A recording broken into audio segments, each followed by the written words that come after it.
Oh no, you know what it is. It's that Mile High Hustle coming back to you with another one. Before we get into it today, make sure to hit that subscribe, hit that like, always comment, and hit that bell notification so you get all future content.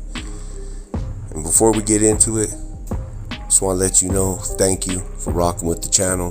Thank you for all the interaction. And I'm just looking forward to keep bringing you the latest and greatest in some of the old past history of what Colorado had to offer back in the day in these streets, you know. But again, thank you for rocking with your boy. And without further ado, let's get into it. So today, we're going to talk about the history and birthplace of one of the most notorious, violent, criminal gangs that Colorado has ever seen. The notorious GKI. Gangster killing Incas, Gallant Knights Insane. Now some may argue that this is just a street gang that birthed into a big prison gang. But quite the contrary, it's much more than that. It actually morphed into a prison gang, outgrowing the West Side, becoming bigger than any of the original members could have probably ever thought of. It's fitting we start this story in a cemetery.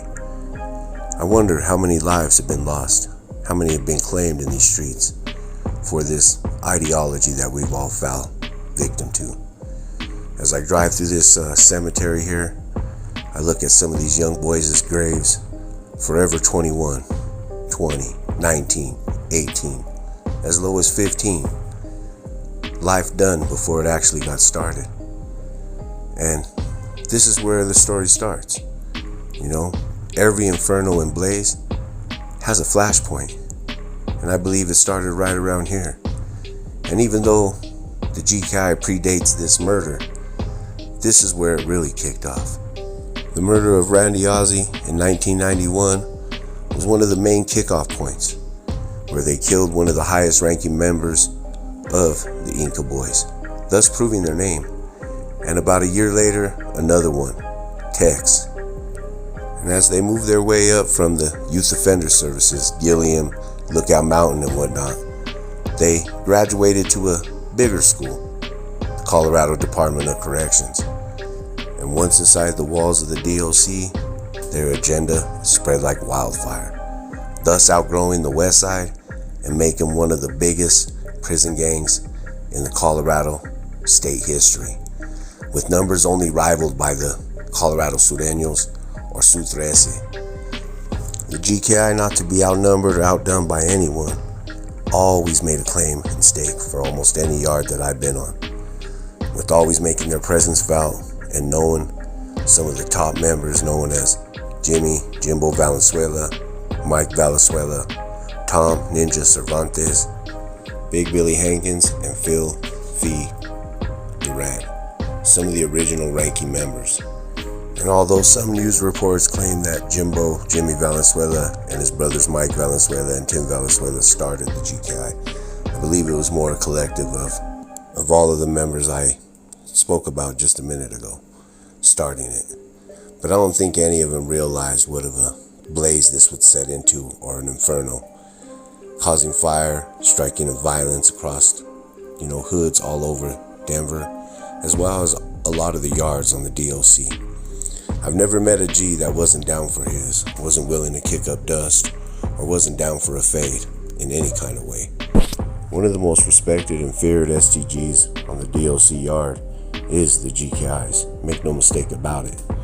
But like I said, this thing had grown into far beyond what they could ever imagine, outgrowing even the West Side, indoctrinating members from the likes of Greeley, Brighton, and other cities around the Denver metro area.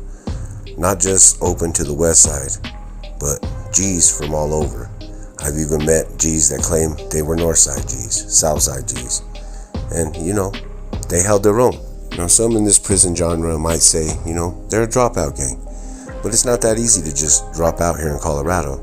We don't have SNY yards. It's not that easy to just check in. So, either you get taken off the yard physically, or out on a stretcher, or a flight for life even. But make no mistake about it, the G's rock with the best of them, and are capable of making a play on any yard they fall on, or in any prison they hit. They're always making a play for theirs. Now, in recent news, a few of the founding fathers have been indicted and are serving quite a bit of time now, moving into the federal facility. Now, I know DOC thinks they have shut them down, but quite the contrary.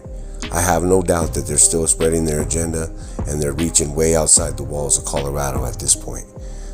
This stuff isn't just going to end. This fire doesn't look like it's going to burn out anytime soon.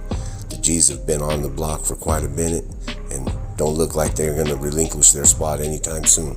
Now, you don't see much of the G's on social media. You don't see them making plays on videos or doing any kind of that crazy stuff. They usually typically move in silence, and that's what real gangsters do. So it's kind of hard to find stuff on them.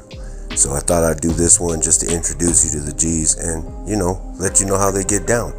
And as you can see in some of the GKI propaganda that I posted, their indoctrination runs deep, and they're down for theirs. They rock purple rags, everything's purple night, everything's G this, G that. I recall when I was serving time in the Gillian Youth Center.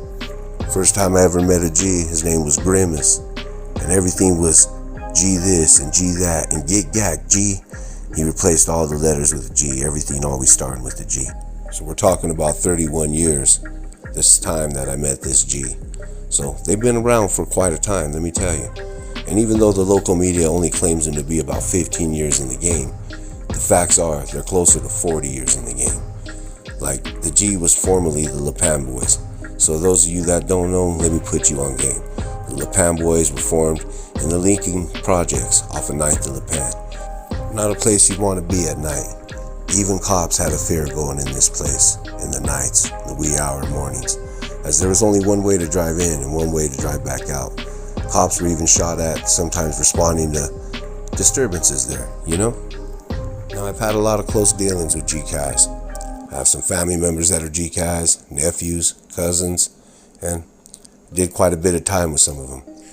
Even finding myself involved in a riot with them in 2001 in the Bend County Correctional Facility against the Sureños. So they held it down, man. Kept it 100 all the way, and they the homies. So shout out to Monkey Dan, Grazy, G Money, G Mac, and all the real ones out there. Now, this is just a short introduction of the G's and how they get down and handle business.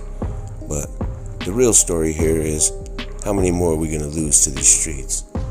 As we started in the cemetery, it's only fitting that we end here too, right? Because at the end of the day, this is where it all ends, right here. This is the final stop for every one of us. But it doesn't have to be a short ride. So all you young men, make sure you're paying attention, because they're always going to have a place for you here, just like they will in the prison, in the joint. And like I said, it doesn't have to be a short ride. Enjoy your life, because when you choose to live your life this way, it's all losses from here on out. Family, friends, loved ones, all the stuff that really matters in life. So just make sure you don't lose it before you get a chance to live it. With that being said, thank you for rocking with your boy. This is the Mile High Hustle, and I'm out. 6 members of an alleged street gang indicted by a Jeffco grand jury. They're accused of running an organized crime ring for the last decade. All 6 are alleged members of the Gallant Knights Insane gang. Prosecutors say they sold drugs and targeted rival gang members for assault or even murder. What up, G? What up, G? Bang, bang. This shit. G, we're smoked the fuck out, guy.